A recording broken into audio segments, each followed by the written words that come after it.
l'éthique n'existe pas dans le business, ou du moins, pas comme tu le crois.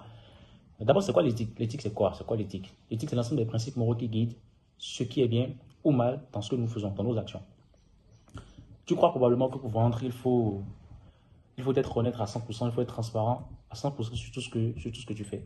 Laisse-moi te dire que c'est faux. C'est ce qui fait que tu ne vends pas actuellement, c'est ce qui fait que tu ne vendras jamais. Pourquoi est-ce que je dis tout cela?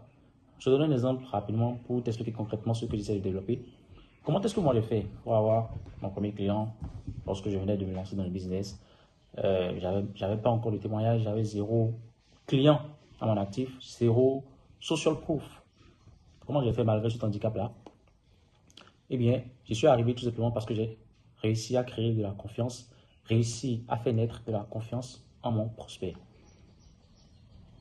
Par quelle étape je suis passé pour y arriver? Eh bien, voilà. Et encore que j'avais encore zéro budget pour investir dans de la publicité, etc. Voilà, flemme. J'avais vraiment la flemme d'investir mon cash dans de la publicité, dans quelque chose que je ne maîtrisais pas, etc. Je me suis concentré sur la vente. Je me suis concentré sur le fait d'améliorer mon niveau en vente. Donc, comment est-ce que j'ai fait? J'ai fait de la prospection à froid. Donc, du coup, j'ai prospecté des personnes qui ne me connaissaient pas. Et je suis arrivé quand même à transformer les noms de ces personnes-là en oui, je veux réserver des appels avec toi. Pourquoi est-ce que ces personnes-là ont réservé des appels avec moi, malgré que je venais de me lancer? Qu'est-ce que j'ai fait? Je me suis mis à faire des looms personnalisés à ces personnes-là, des audits où, voilà, je prends ma caméra là, je prends mon écran, j'enregistre l'écran de mon ordinateur et j'analyse les différents réseaux sociaux, leurs profils et je leur dis, voilà, tel, tu pourrais essayer d'améliorer, tel, ça te ferait gagner des milliers d'euros. Donc, cet élément-là que j'ai apporté a créé de la confiance envers ces personnes-là vis-à-vis de moi. Et dès que cette personne-là, et dès que j'arrivais à recevoir ces personnes-là sur des appels de vente, eh bien ces personnes-là étaient véritablement à l'aise avec moi. Tout simplement parce que j'avais déjà créé ce climat de confiance-là en leur faisant des looms personnalisés. Pourtant, il était très bien indiqué sur ma bio que j'aidais tel type de personnes à obtenir tel montant grâce à telle méthode. Alors que je n'avais encore jamais accompagné, je n'avais encore jamais accompagné de personne. Je n'avais encore jamais accompagné de personne. Donc je me suis basé sur mes propres expériences à moi. Parce que oui, je faisais de la prospection à froid. Et donc j'arrivais à transformer des non en oui. Donc je pouvais me servir de ces résultats-là, mettre ces résultats-là en avant pour pouvoir obtenir de la crédibilité. Et c'est simple. Tu n'as pas besoin d'être riche, tu n'as pas besoin d'avoir du cash, etc. Tu as juste besoin de paraître riche. Simple. Tu fais tes looks personnalisés. Habille-toi bien. Classe. Petit t-shirt, polo. Je ne sais même pas combien j'ai pris ça. Pas cher du tout. Une petite montre là que je viens de porter. Pas de marque. Ça n'a pas de marque. Pas de marque pour frimer, etc. C'est une petite montre présentable. Sois présentable. Tranquille. Mets-toi devant ta caméra. Filme-toi. Tout simplement. Tu as juste besoin de paraître. Tu n'as même pas besoin de paraître riche. Je ne pas paraître riche. Tu as juste besoin de refléter la manière dont tu voudrais que les autres te voient. La manière dont tu voudrais que les autres te perçoivent. Tout simplement.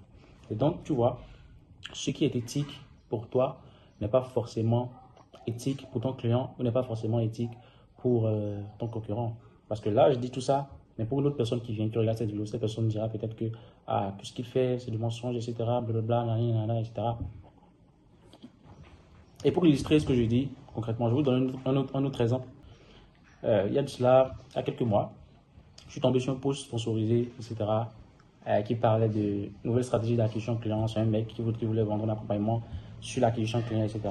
Donc j'ai postulé, je me suis fait, j'ai réservé un appel. Mais ce n'était pas le mec qui était sur l'appel, c'était un de ses closers. Et voilà, on faisait l'appel se déroulait bien, etc. Et à un moment donné, il me disait, mais... Donc c'était à mes débuts, du coup, à un moment donné, il m'a demandé, comment tu fais, comment tu as fait, ça se voit que tu maîtrises ton domaine, tu as l'air de maîtriser ton domaine, etc. Mais comment ça se fait que tu n'as pas encore de clients? Je lui dis, mais je lui avais dit, je pense que c'est le fait que je manque de témoignages, je n'ai pas encore accompagné des personnes, donc je n'ai pas de témoignages vraiment clés à mettre en avant. Et tu sais ce que le mec me dit? Le mec me dit, c'est simple mec, c'est simple gars, tu n'as pas de témoignage, check un de tes potes, demande à un de tes potes, dis-lui de te faire un témoignage et puis tu mets ça sur tes différents réseaux sociaux et tu mets ça sur tes sites web, etc. J'ai coupé l'appel direct. Je lui ai dit, non, mec, ça va pas le faire, ça. J'ai coupé l'appel direct. Pourquoi? Parce que pour moi, ce n'est pas éthique. Ça ne fait pas partie de mes valeurs. Parce que moi, je considère ça comme du mensonge. Mais pour d'autres personnes verront cela comme une opportunité de pouvoir gagner de l'argent, etc. Mais moi, non. Je vais dire direct, mec. Ça ne peut pas le faire. Comment est-ce que tu es closer? Comment est-ce que tu peux me poser comment est-ce que tu peux me proposer ce conseil-là? Donc, pour finir avec cette vidéo, l'éthique, c'est une notion subjective. Ce n'est pas objectif.